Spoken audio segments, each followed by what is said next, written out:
First, receive the cable to one end of the trough.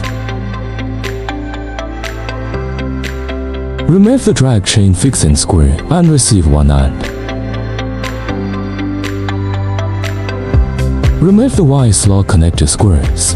Remove the groove bottom fixing screw. Place the trough in a safe position.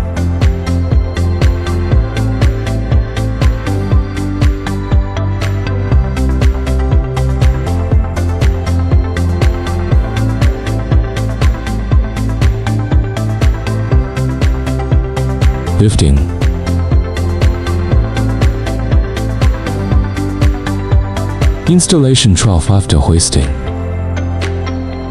Pay attention to the flat docking of the wire groove connector.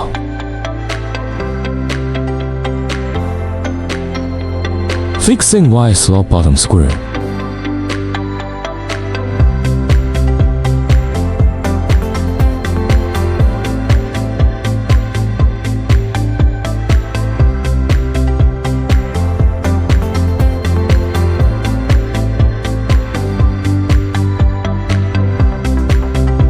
Install the bracket fix stand. Check that all wire grooves are flat.